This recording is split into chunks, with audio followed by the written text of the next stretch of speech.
2:15, our work session, the Eugene Water and Electric Board. Okay, first up, order of business, agenda check. Do you have anything change, update? Okay. Moving right along, we have discussion, the EWEB City of Eugene Joint Initiatives Agenda. So this is the information that we will be gathering. John and I will be taking to the City of Eugene. So we wanted to get have a conversation on the types of topics and order of business that the board would like to bring to them. And Frank, do you have anything to present, or is it just a quick kickoff? Just for those who were not aware, when the board met in January, they appointed liaisons for a number of positions. This one in particular, the board wanted to provide guidance to the president and the vice president, who are the liaisons to leadership within the city. The backgrounder included some potential ideas on just sort of content and format. But is for the president and vice president to gather whatever guidance they can from the rest of the board as they represent the board to meetings with city leadership. We thought that we would bring back this as a resolution for the board's approval in March.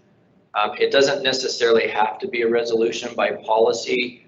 A resolution does more formally capture the direction that the president and vice president have received, although alternatively it could be a background memo that the board just takes approval action on, and then we would just write it in that it would be for 2022 and would expire when we have a new president and vice president for next year. We could do it either way. A resolution is a little better way of having the guidance live on, since resolutions are a little easier to refer to. So it's that can be decided later. We'll just plan on proposing it as a resolution. But with that, the purpose tonight being for the president and vice president to gather information and guidance from the rest of the board. I'll turn it back over to you, Vice President Carlson, to moderate the discussion. Okay, fantastic. And I see, so in the memo we have quarterly results, we have the 40th water storage project, and the kind of decarbonization of new and existing buildings as 3 of those potential topics. So we can talk about those or any others that you have interest in. Maybe want to jump in the queue? Sure. Okay, Matt, please. This is more a question than a proposal. Do we want some sort of interaction on the headquarters building, or is that so just in our court now that City of Eugene policy or interests are something that we're seeking? So Vice President Carlson, if you don't mind, I'll just go ahead and answer that. We do have a liaison from the city who's on our project team. So when questions come up relative to how it fits in the master plan or certain code related issues, we do have a member as part of the team. For the most part, the ball is in our court. I do keep City Manager Maderi appraised of various things going on as well. So it could be an informational item. The examples that were given were just simply examples. An update on where we stand with headquarters could be one of those. You know, I just said significant projects. I think significant project updates would include things like East 40th, the headquarters, or other things with public interest. So I would almost include it in that, Commissioner. Yeah, that makes sense, and we might add to that just a wildfire mitigation plan that we're putting together. It seems like there's likely to be a fair amount of overlap between our actions on that front and city infrastructure that, you know, we want to make sure that they're aware of. And that's all I have on this topic. Okay, great. Thank you, Commissioner. Anybody else? Oh, I see John Brown jumping in the queue, and then John Borowski, did you want to be in the queue? Okay, so John Brown and then John. Yeah, if I may, thank you. We talked earlier about asking the city to seriously consider using the increased revenue they're going to get from our rate increases to SILT to achieving some of their their goals. Do we want to, I kind of would like to continue to put that pressure, not pressure, but somehow continue to reinforce that we think that would be a real good use of some of those funds. In an example would be, charging stations on public facilities and things such as that, but also just put that in there. I personally would like to do that, and I would also like to encourage having them. I know in code they're talking about building materials, but other things like Representative Marty just had a thing before the legislature about mandating multifamily projects at least put in the infrastructure for charging stations. So when they put in apartments, they've got the conduits in to run, so they can have charging stations. The things such as that, just simple solutions. It's not funding, but just mandate, or at least try and get that in the queue. So as they're building new multifamily projects, at least we have them, because I know a lot of the new projects I've seen, the demand exceeds the supply for charging stations and apartments.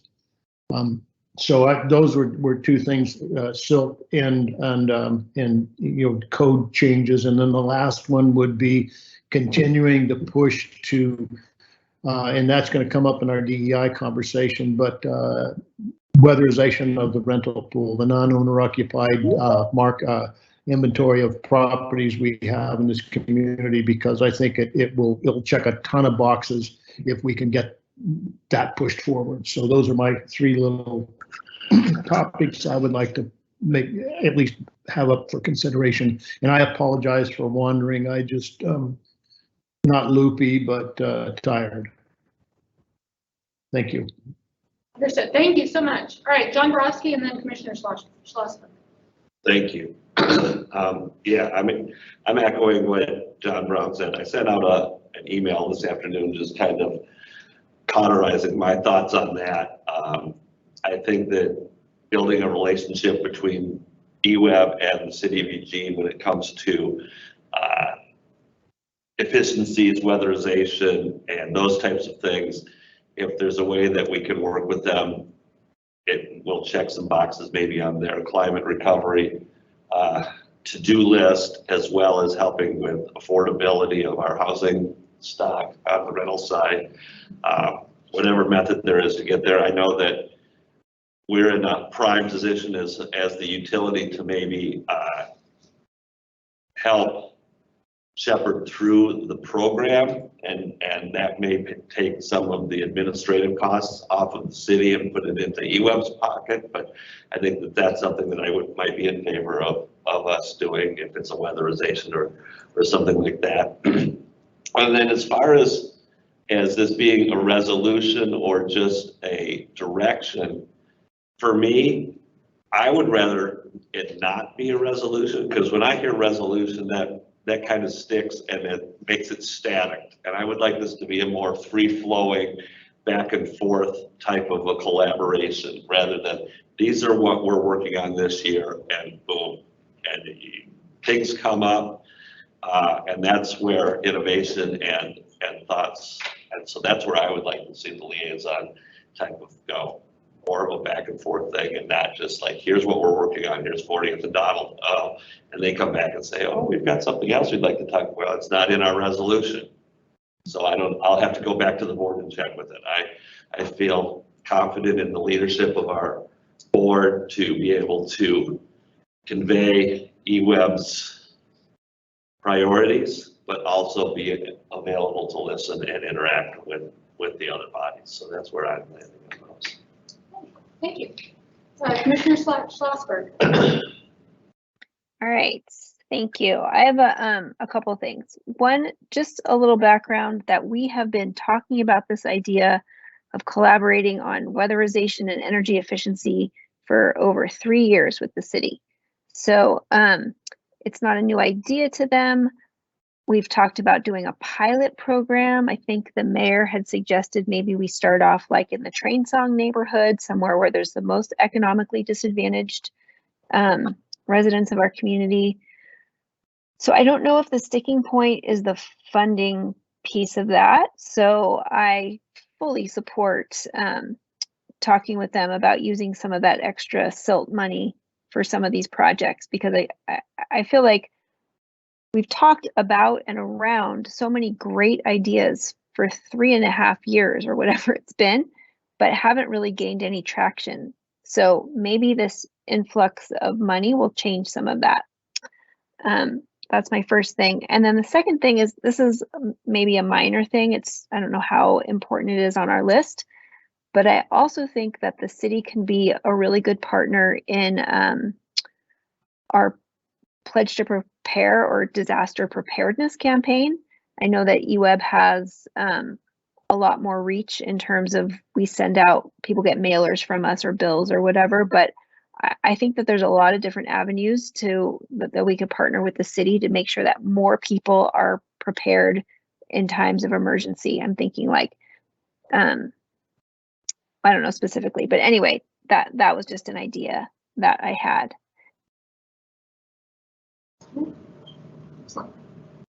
Okay, I'm going to take a second and jump in the queue last here. So I'm hearing a lot of interest and also agreeing with the, having the increased revenue go towards, rentals and using SILT towards decarbonization. Like Mandy said, I mean, we were some of the first people that went to the city and brought that message to them 3 years ago now. So it seems like that has some really solid consensus from the group, and maybe it would be good to flush out kind of what our specific asks are. Maybe there's some potential there to say, have a bigger discussion about how we really make that tangible and actionable for them, so that it's like we are presenting you with, this.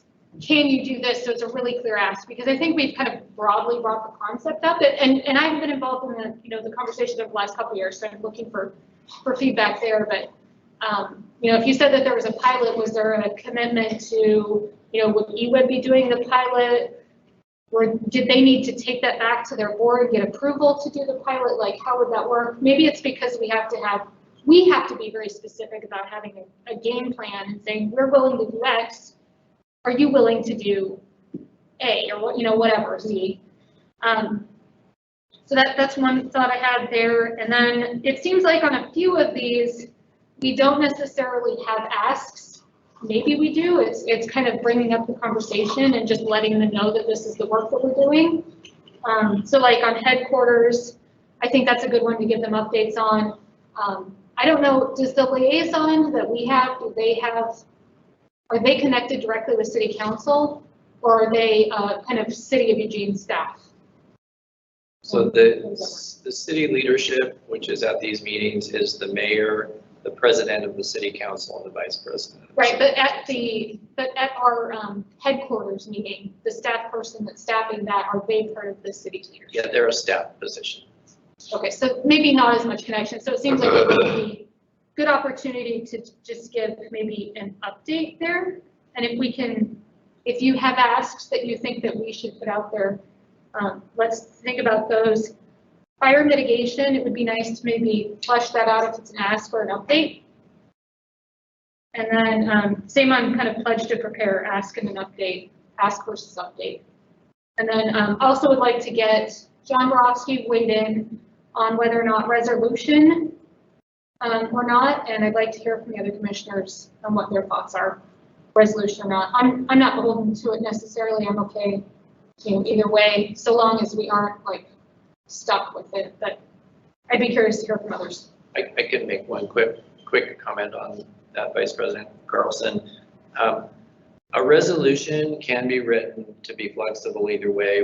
We actually do that with our legislative agenda, where there's just things that can come up and be explored. But it's, like I said, there is no policy requirement to do it. It can be, if the commissioners want it to be more casual intentionally, then a memo with direction can be an acceptable tool to do that.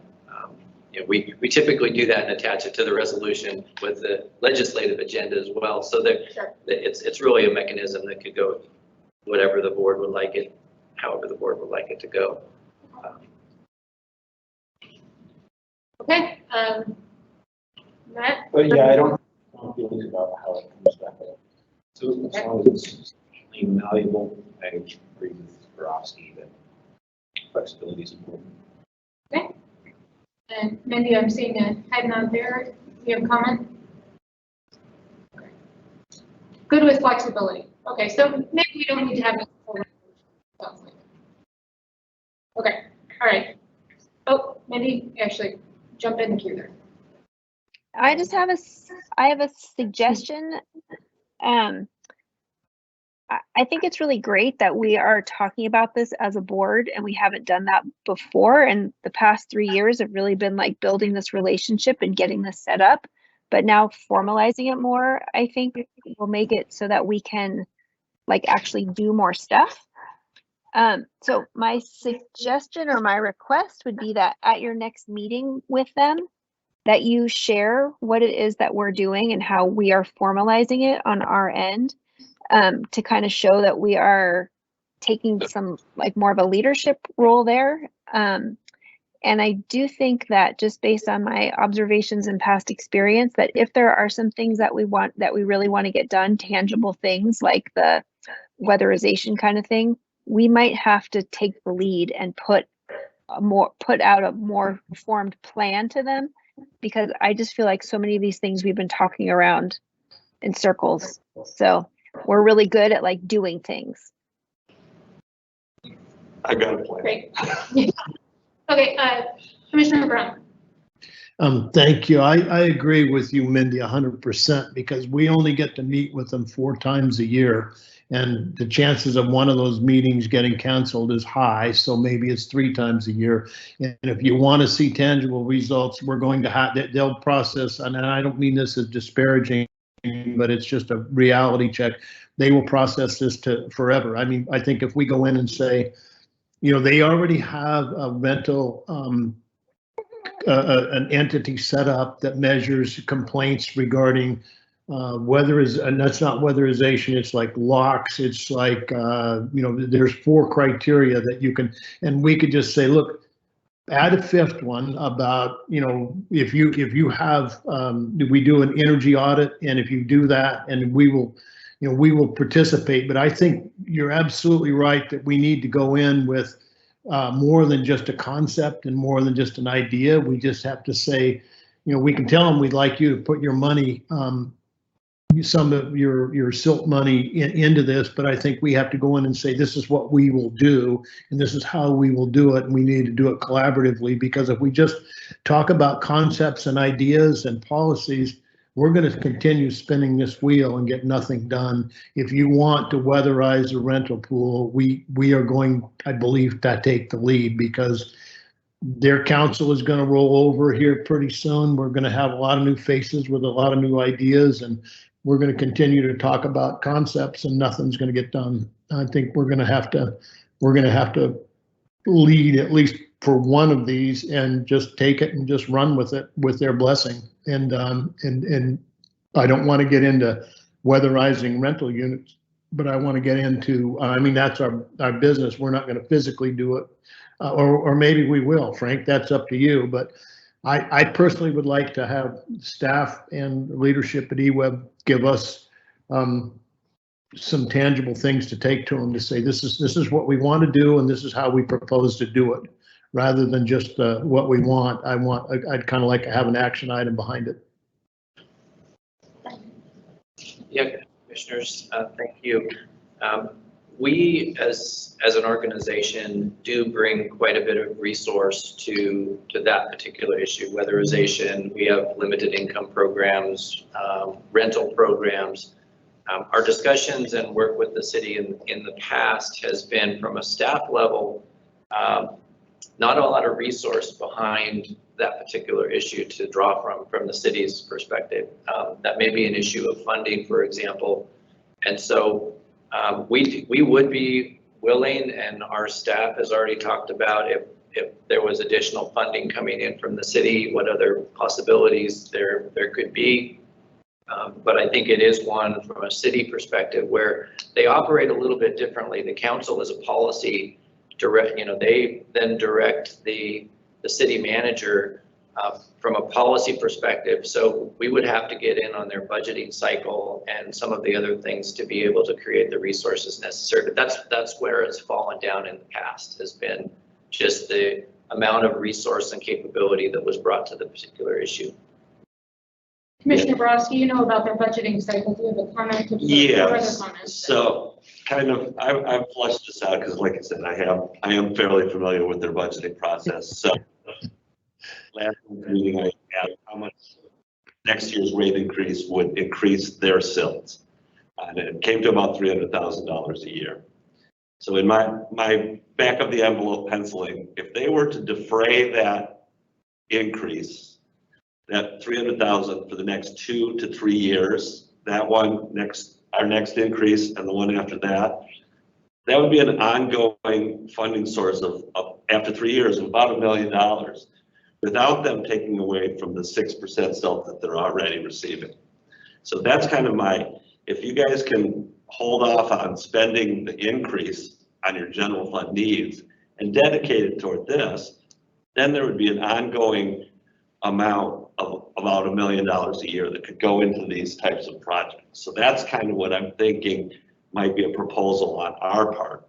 Again, it would be a budget and which is passed by the city council. So it may need leading more into the elected officials to direct staff to dedicate these funds on that way. I think it behooves us to bring it to staff and council leadership and say, this is what we're leaning towards. We would love to see it happen. And we may be making a few phone calls to some of our colleagues that sit on your elected officials, but that's a way that I could see. Commissioner Brown. Thank you. John, I agree with that, but I would hope we could also float the idea that they can leverage that $300,000 a year. It's guaranteed. They can use that to bond $3 million in the first year, and whether or not we get the bond and we just keep withhold the $300,000 to serve debt because we've got a better bond rating and use it for weatherization. They turn around and say, don't give us 300 grand a year. We leverage a $3 million bond. We can weatherize a heck of a lot of units, and rather than delay it. And to me, this goes to not only this helps prevent homelessness, because the single largest expense of occupying an apartment besides rent is utilities. And you look at the disparity between Eugene and Springfield, I mean, this to me is got so many positives about it. I would very much like to see us, be creative and say, look, just give us back the 300 grand. We'll borrow 3 million and we'll go on a weatherization and do exactly what you talked about. Train song. I don't care where it is, but I do want that equity thing in the we can figure out where it goes. But I would like to get creative and use that money to leverage maybe a bond or something for that. I don't know. I know that probably the finance people are throwing darts at my picture right now, but oh well. We'll let Frank. Not the first time.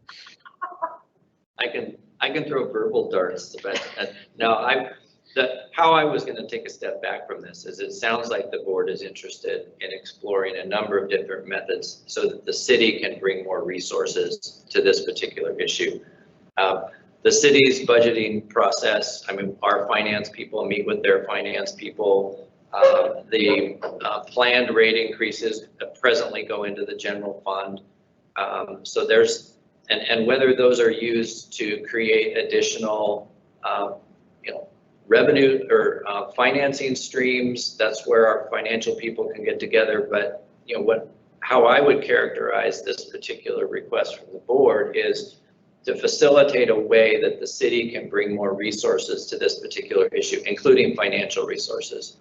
We do have the systems that we can manage these kinds of programs, but it needs to, and efficiently to your point, Commissioner Borowski, but there needs to be a way that the city can be more of an active participant in that. That's how I would characterize it. If I'm mischaracterizing it, then please throw verbal darts back at me if that's the case. Okay, well, I see we have 5 minutes left in this particular discussion item. We've hammered out, support around this middle one, although it seems like perhaps we need staff to weigh in and maybe do some thinking about that and perhaps bring that back to us at the next board meeting so that we have kind of a clearer picture of what our capabilities are and how we could leverage it and what the specific, I think the specific ask from what I'm hearing is that we would like the city to commit some portion of money, the 300,000 from the SILT to this program. And then we need to tell them this is what we could give them for it. Is that a correct characterization? Okay, I'm seeing head nods. Okay, so that's good on this one. Let's plan on that then for the next March meeting. Let's try to dive into some of these other topics that I have here. Headquarters, do we have anything else besides kind of an update on anybody's opinion? Okay, seeing just an update there. Great, let's go to the wildfire mitigation topic. Versus, Frank. Yeah, I was just going to say a number of these, the board backgrounder just gave some examples.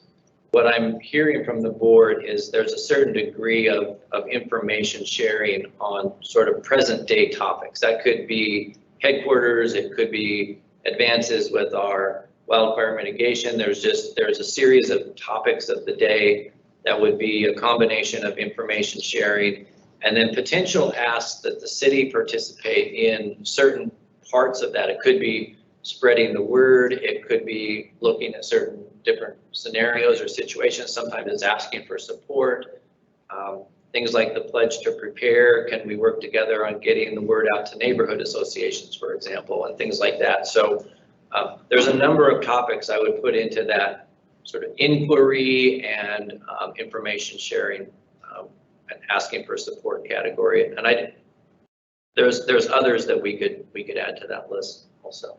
And I also recognize that our time, the hour that we have with them goes by so quick, and it seems like a third of it is just introductions and how you're doing and okay, this is who's doing what, okay. And some of the time they're going to have an agenda for us too. So we have to be pretty quick with what we're giving them. I wonder if some of these topics we could give to, provide them in a memo for the meeting. Maybe the headquarters, if there's no ask around wildfire mitigation, maybe some things of that nature we give them before we have this meeting so that they have the update. If they have questions, they can ask. But then we really focus on the ones that we want to move them on so we can actually get change. Commissioner Carlson, what would be really sort of efficient for us is if the meetings with the council leadership are around the same time or slightly after we do our quarterly reporting. So we could take extractions from the quarterly report and have updates that we've already generated so we don't have to redo those. And that would be helpful from a staff perspective. Okay, that makes sense to me. I'm seeing other head nods here. Okay, Brosky. So I do have a question on number 3, on the motions on decarbonization. And that's a hot topic that's going around the community. Obviously, we are going to be a player in that discussion. And so I think we need to, it would be good for Sonia and John to have copies of the motion so that they know what is that the city is working on those. There's 2 separate motions that were put forward. One's a short-term one, one's a long-term one. And how that will affect our customers, our ratepayers, and the community as a whole, and looking at things that they may not know because we're a utility and we deal with megawatts and heating and cooling and all of these things. So there may be information that will help them to form an opinion on the best way to move forward. So I think that that's going to be an important thing in the next few. I know one of them is supposed to come back by June, I think. The first one, they're supposed to come back with a recommendation by June. So I think that that's going to need some information you guys getting learning from the city, and then us being able to give them as much information as we can. And we'll probably need to have staff then, to your point, we probably need to have staff update the entire board on what that means too, so that we all have a sense of what those different motions mean. Right. What I tried to capture in just the idea that was floated was that is a very important, impactful issue for us that the city is embarking on. There were 2 resolutions, and our first inquiry is, how do they expect us to engage in this? What process are they going to use to engage the key stakeholders, including us and others? And I think that's actually the first step. We don't know, and there's no formal way at this point that we know of that they're going to engage EWEB as a key stakeholder. So to me, the first inquiry is, okay, we are willing to participate. We do know this is impactful for us. How is city leadership and the city going to engage EWEB? And that's what I tried to capture here, just in a quick highlight. That to me seems like the first step. Okay, that sounds like a great first step. We'll put that on there. Okay, so we're at 6:01. There were 2. I don't know if we fleshed out the wildfire mitigation or pledge to prepare asks, and then there were a couple of other topics that are listed on here, including land treatment. Did anybody else want to have anything on those besides just an update? Did you have thoughts on specific asks that you wanted us to give? If there were, then raise your hand on that and we'll see about adding some more time. I'm not seeing any. Okay, so great. So we can do some updates on those other topics. Frank? The only other topic I heard come up, and I may have to reach out to Commissioner Brown on this individually, was the issue of building codes and building standards. And there's a number of things going on at the state level in that arena as well regarding what are called REACH codes, of which we have tended to not weigh into that because it's really, building codes aren't necessarily at large in our area of expertise. There's a lot of impacts to building codes from a cost perspective, from a community perspective. REACH codes, for those of you that follow that, are sort of above and beyond the present legal building standard, but in many cases it's a precursor of what might come. So they tend to be voluntary, but in some cases, and I think what's going through the state is that individual cities could make the REACH codes mandatory.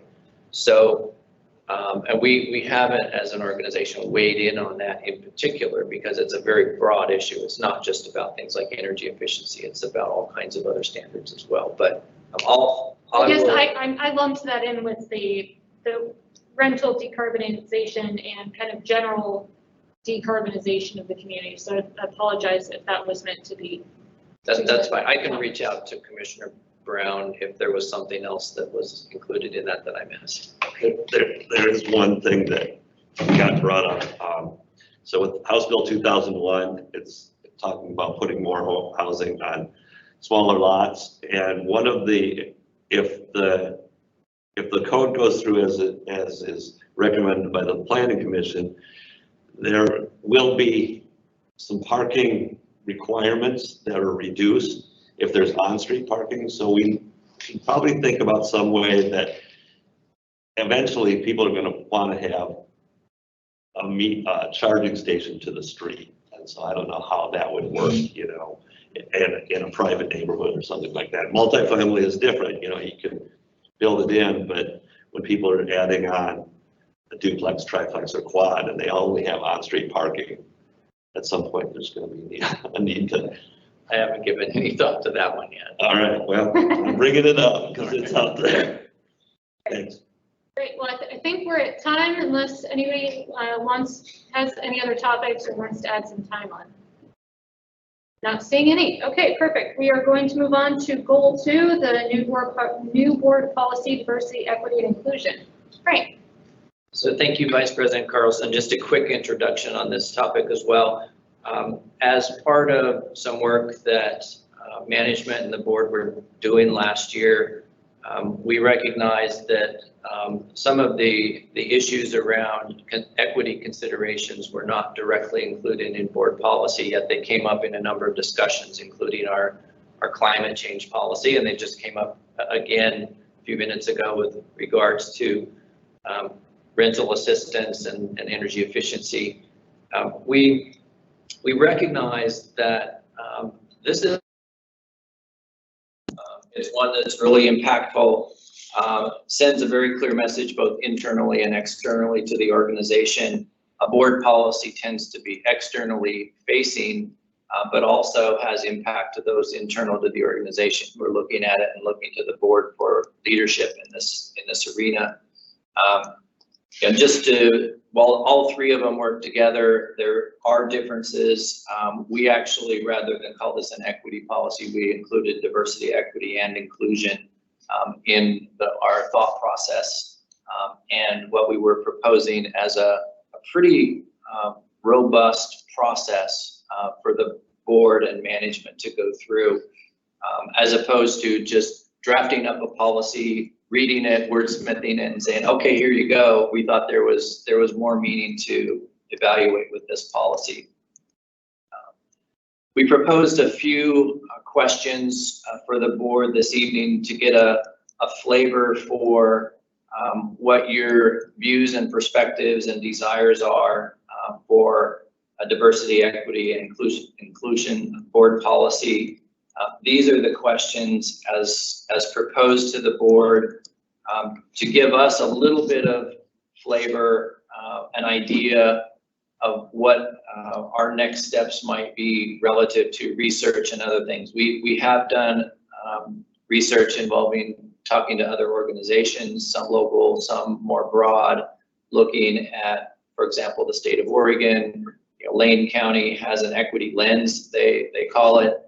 So there's a number of organizations that we've looked at for examples, but one of the really basic questions is with the board and what your perspectives are and what your vision is for this and the organization going forward. And then we can take that as a starting point, as a launch point, and start to facilitate and bring some other things back to the board that we interpret as good direction. So these were the questions as proposed, no particular order, really to facilitate an open conversation that we can listen to and get your perspectives on it. That was it. I'll just leave these up here. Okay. Would anybody like to jump in the queue and answer any of these questions or comment on other things that?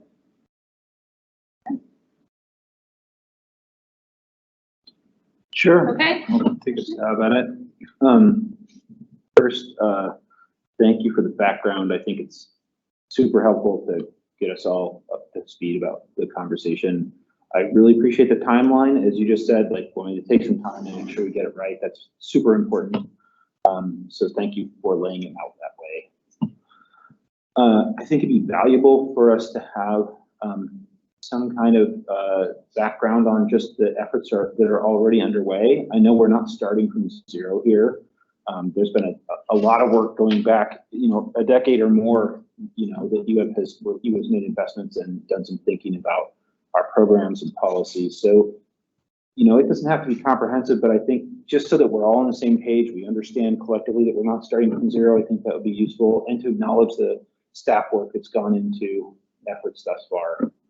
From my perspective, the single most important thing to me, I guess there's two things that are really high on the list. One, it feels like we can and should hire some expertise to help us with this. I don't know if we have staff expertise in this arena who have capacity to work on this right now. So that's part of my concern, but also, having a third party who's outside the organization, they just have a different view than somebody from within the organization. So I feel strongly that it'll be beneficial for us to hire expertise to assist. And then the other thing that's equally important to me is that we not only focus on our internal practices as kind of laid out in the memo, but that we really look at how we're providing services. And so we have an external focus as well on how our practices affect the public, disproportionately, and what we might do to address that. lastly, I would propose, but I don't feel, I'm not set on this, but it might be valuable for us to both do kind of a DEI assessment and planning effort that takes, some period of time, but that we also simultaneously start focusing on a handful of very specific policies or practices that we have, so that we're not waiting until we have the big plan done, but that we start kind of chipping away at the things where we think maybe there's opportunities for improvement. Those are my comments. Okay, thank you, Commissioner. Okay, I see Commissioner Brown's hand raised. You're muted. Okay, Matt, I agree 100% with what you just said, and I think we should explore the option of having outside help on this because it's a really timely and great topic to do. And I'll give you what my perception of an example of how some entity can do better at least in the equity, and that's you look where the sound walls are on I-5, I-105 and Beltline, and look at the value of the homes and the age of the homes that get the sound walls and the ones that don't.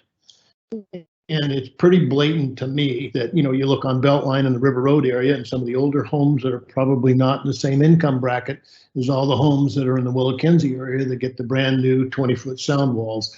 And examples like that. And now that we're embarking on weatherization of the rental pool, I think it's very timely that we have this in place and we're cognizant and aware of how our actions will affect certain classes and groups of people. So I don't think we need to modify the process because hopefully we'll have a third party help us with the process. And I think it's going to help not only in small things, but in big things. I know that we've had some bad things happen in the past about, I look at the diversity in some of the positions we have here, and hopefully we can change that. And I won't go into the details, but sorry, I'm rambling again, so I need to shut up. So anyhow. Sorry, I just hope that that when we go through and do this, that we do it with outside help, if that's what we can find. Thank you. Okay. All right, Commissioner Schlossberg. Oh, Frank. One quick comment from Frank. Just one clarifying question. We have engaged through time and even recently outside expertise in this area. I'm just wondering when commissioners say, we would like to engage in outside help, what that means at the board level, or does that mean at I'll call it the management level, where it would be sort of this liaison between the vision that's created by the board and how it gets implemented at staff. I kind of took this as a recommendation to staff to avail ourselves to all kinds of resources, internal, external expertise in the development of this, and potentially even one of the things that some of us have been thinking about is, do we have a position within EWEB that focuses and concentrates on this as either part of the diversity team, which we have, so a starting point, as you mentioned, or something else. So I just want to make sure I was clear on when commissioners say we'd like to engage external expertise, but that means commissioners, or does that mean the process that we're kind of going through now, which is management is going clarifying. Okay, why don't we let John and Matt weigh in so weigh in on that piece, and then Commissioner Schlossberg, and then John and I can have our comments. So, yeah, I guess from my perspective, there's a couple different pieces. We initially started this conversation thinking about an equity policy, and I would love outside support to help us as a board think about that. But my guess is there is simultaneously, some internal work at the staff level thinking about, what's our plan, what kind of investments do we need to make, how do we review our practices, et cetera. So I imagine both, and I don't know if it's ideal to have the same person doing both. It seems like it would be for continuity, but I would see, help at both levels. Okay, Commissioner Brown. I agree as well. Something similar, Frank, to when we had outside help, when we had challenges with board cohesion and process and protocols. We brought in outside help to have teach the board how to work together and Robert's Rules of Orders and all of those things where we had to kind of get refocused. Where we have outside help to help us formulate it. And I mean, we've got an excellent staff with HR, and I have not been participating in the group within EWEB, but I'm sure that they're capable too. But with outside help and the resources we have, I agree that we need it at both levels, both with staff and with the board. Okay, so they weighed in on that, Commissioner Schlossberg, that question or anything else, so you can have your time. Sure. And you can just say Mindy because it's a lot easier to say than Schlossberg. Okay. I 100% agree with Matt and John. I think that it would be really helpful to have some outside help. I'll speak for myself that I only know what I know. And so I've never been charged with developing a equity policy before. And also I only kind of have my own perspective. I think it would be really helpful to have an outside person kind of take a look at the organization and give us some feedback about what that person sees or things that we're doing well, places that we can improve. And I think also it would be with management and with the board. I think it would be interesting to for the board to kind of hear the feedback that management gets as well. So I feel that it would be kind of vital to crafting something that's really meaningful, because I can just like tell you things off the top of my head, but in order for it to be something that's really going to make a difference, I think that it would be helpful to have somebody who is an expert at this help guide us. Commissioner Brodsky? Yeah, I'm kind of on the same page as Mindy. I haven't developed a DEI policy in the past. And to be honest with you, I don't know that I am the best person to do that. I mean, I look around the room, I look around and a lot of people look a lot like me that are crafting this policy.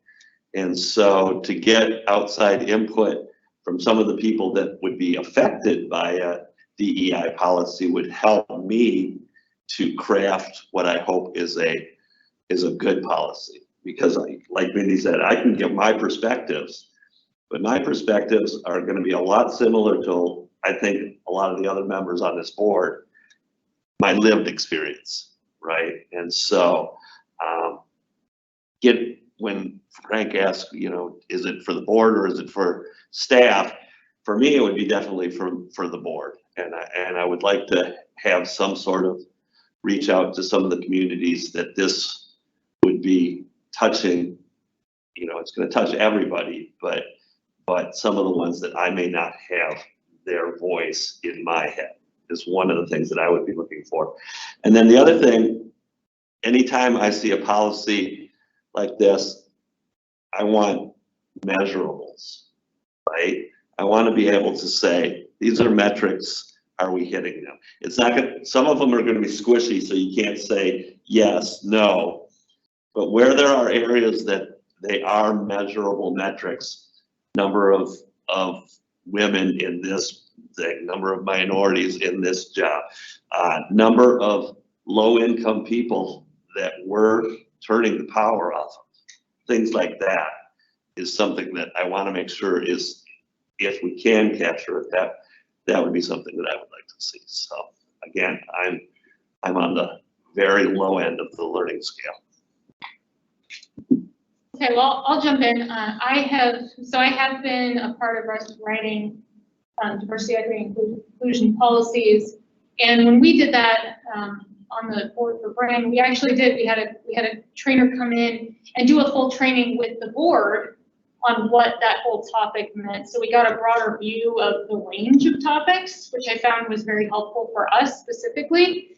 And then they also did kind of a separate program with staff where they did kind of an internal review of our policies and what, like conversations with staff about what mattered, what didn't matter, like where we were falling through. So they really went through and got input from different levels of the organization. And then staff put, something together. And it wasn't just like leadership, it was, staff kind of throughout different levels and different departments. And I felt like that was a very valuable process because it gave them, it included, groups at different levels.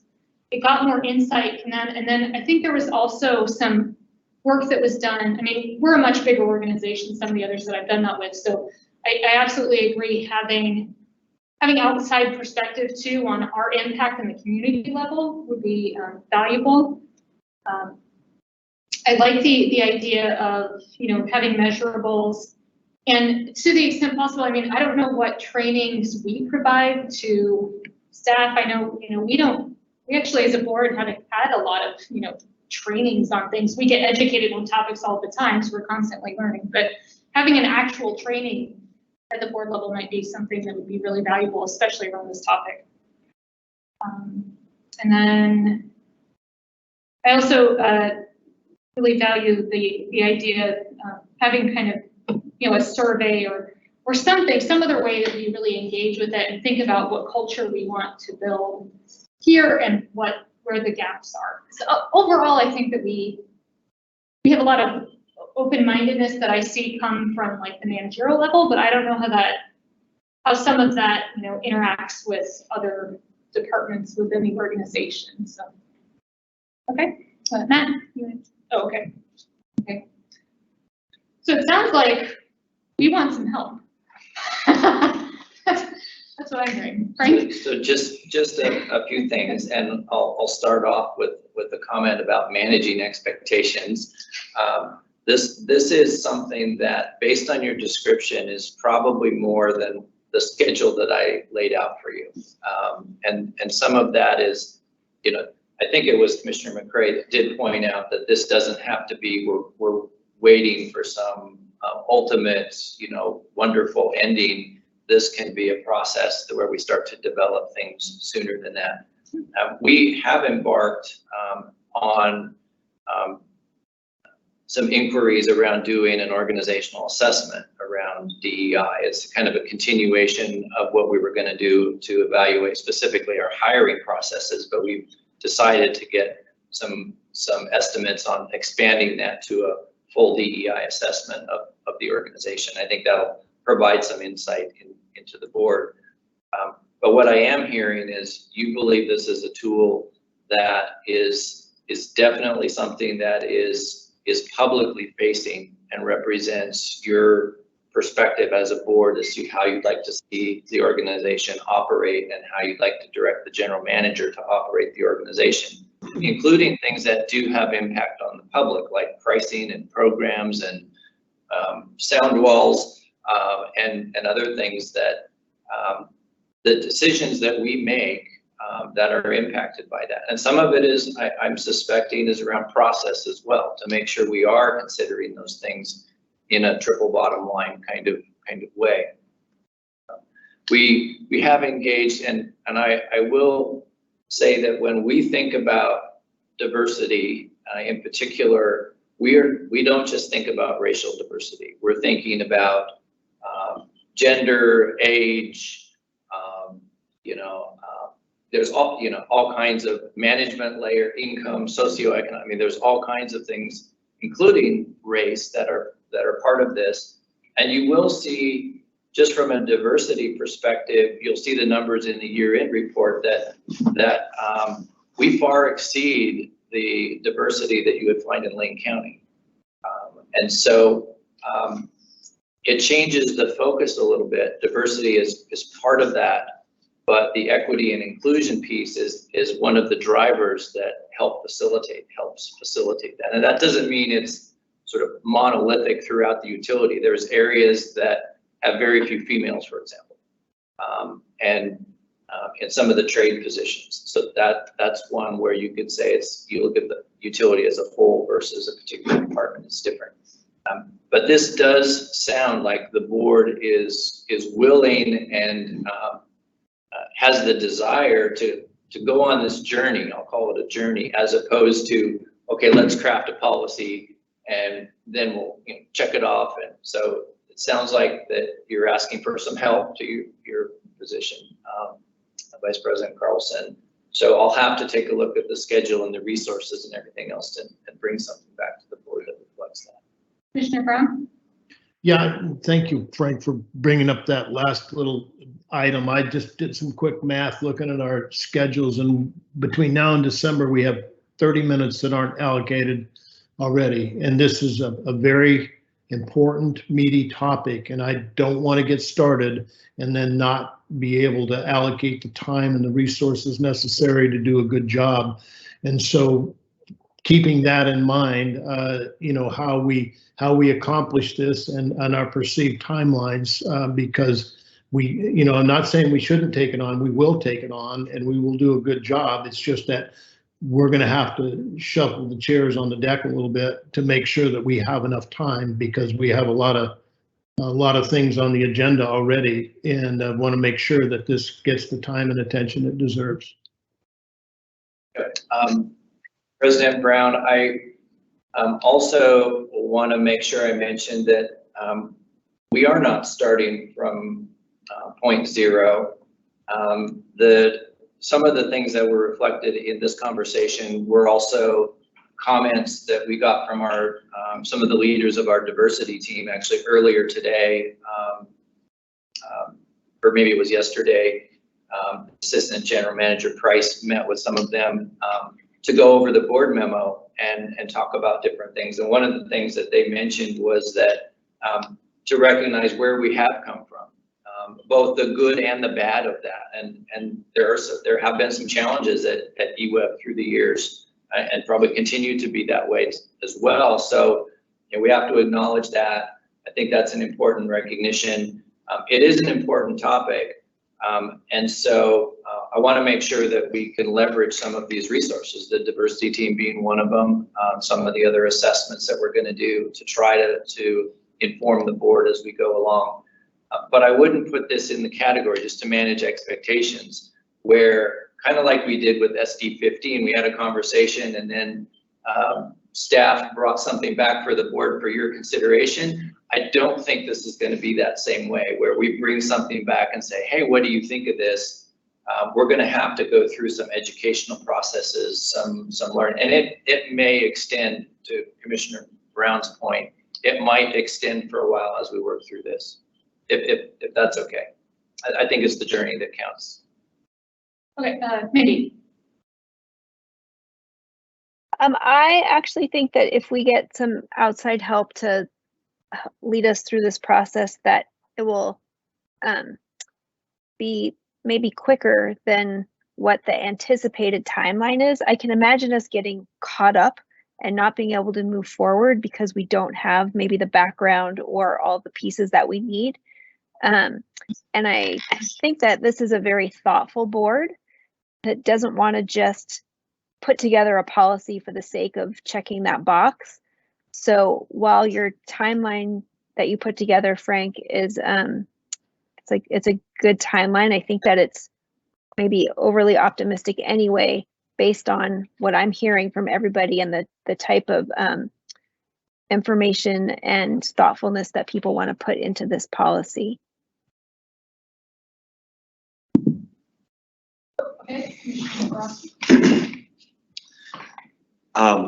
So after hearing what Frank just said, I can envision almost a hybrid approach to this, where the board gets some outside help in learning what a good DEI policy would look like. And on the parallel, staff doing the work of putting it together, kind of like we did with the climate policy, putting what they think is what would fit the organization. And then once we're brought up to speed on what we think is a good plan, you bring that to us and we make sure that that melds with what we understand it being. So it doesn't have to be us crafting this policy at the board level. It's us learning what a good policy can be and us having those discussions with an outside facilitator while staff is working internally to show what has been done, where we want to go, and using the tools that they have inside, and then we meld the two. I can see that being a path forward. I support that approach, Commissioner. It does a couple of things.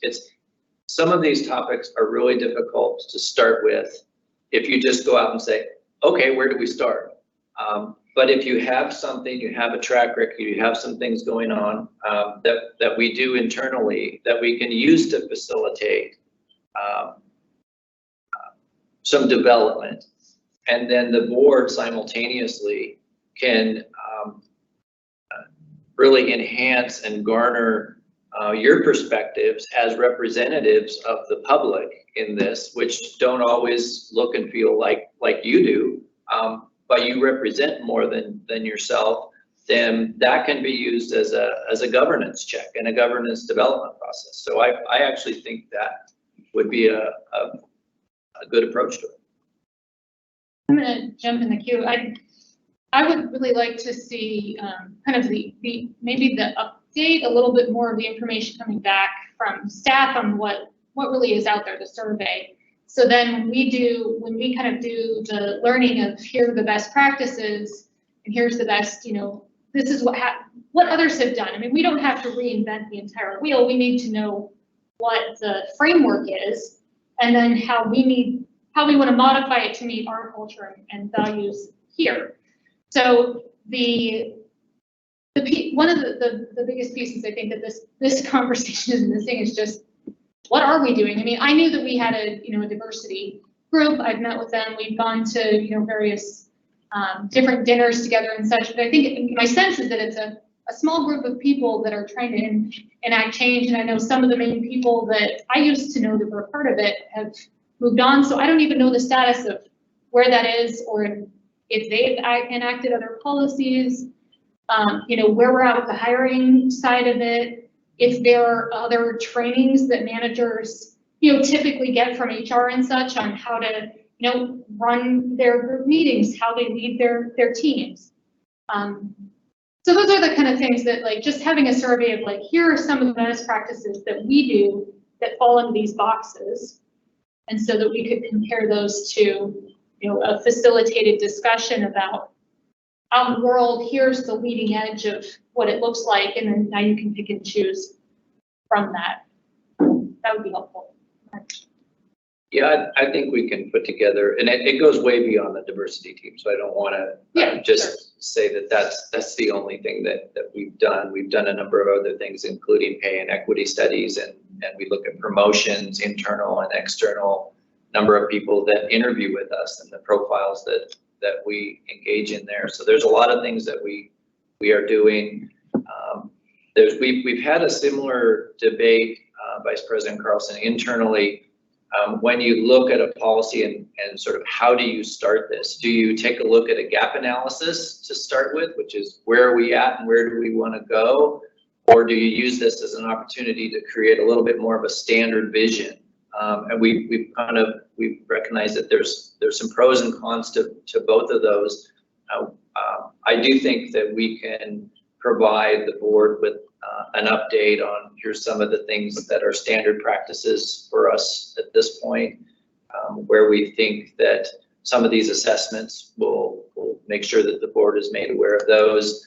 And then it also sounds like the board wants to go down a parallel path around some educational processes, just around policy and content and frameworks and things like that. So we can certainly start to look at how we would do that. I also note that Rod is on here, and since he had a conversation earlier, I don't know if there's anything that you wanted to add to the conversation or updates that you had that think that would be useful. Thank you, Commissioner Carlson. The first thing I'll say is I will take the opportunity to talk about equality, and I'd ask the general manager in the name of equality to put his mask on. So we are, maybe I'm doing that in my safety mode, sorry. But no, I do appreciate the conversation here, and the most of everything I've heard is right on track with what we've talked about in the diversity team. And so we're really excited to hear some of this. And I think education is a great way to start in bringing everybody up to the same point, at least of education levels. So the outside help, I guess, is what I'm jumping on that bandwagon. I think it's a great idea to coordinate the board education with internal staff. Rob, appreciate that. I might note that I'm equal with Commissioner Brown at the moment. Does that count, Rod? Or I was. He wasn't seeing me eat either. All right, well, it looks like we had some extra time. Does anybody have any other comments or thoughts? Otherwise, it sounds like I have. I guess the only other question that I would have is,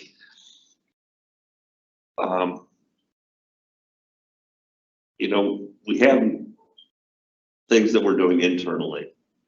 For me, as Frank said early on, this is going to be internal and external to our customers. And so getting some information on how we're impacting DEI on the community and our customers as a whole, things that we're doing now. And for me, that would be an area where going to a gap thing, where are we short in serving our customers with a DEI lens, would be something that I would lean into rather than overarching, this is the policy. Because it's easier to implement, at least it seems to me, implement things at an organizational level when you're writing a paycheck and saying, if you don't do it, there's consequences. And it's a little bit harder to do that when it's a community as a whole thing. So that would be one where I would say, what areas are we falling down on and how can we remedy that?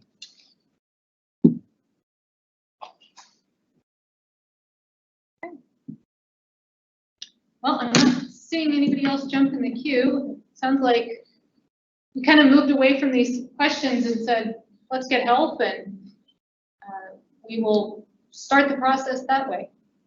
Well, Commissioners, thank you. I know that the questions were posed to inspire conversation and get a flavor for where the board is, and apparently it worked. Whether they were direct or indirect, but I do think this is a subject that we recognize is going to take intentional effort. Even sometimes when you're doing things well, I think part of sustaining and growing and improving an organization is you start to become more intentional with things. And I think this is one of those categories where becoming more intentional will tend to build the organization more sustainably and potentially more rapidly as well. So appreciate the conversation and feedback. All right, that was our last substantive piece. So then we have board wrap-up review. Do you have anything, Frank, for this section, or it's just kind of general round for us? I don't have anything else. Okay, anybody else want to jump in the queue? Oh, Mindy.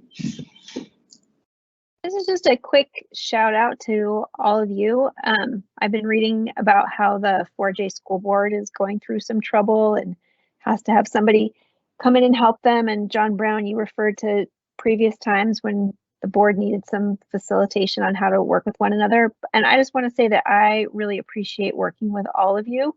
We don't always have the same opinions or we have different ideas, but I find everyone to be really thoughtful and kind, and I'm just so happy to be part of this board.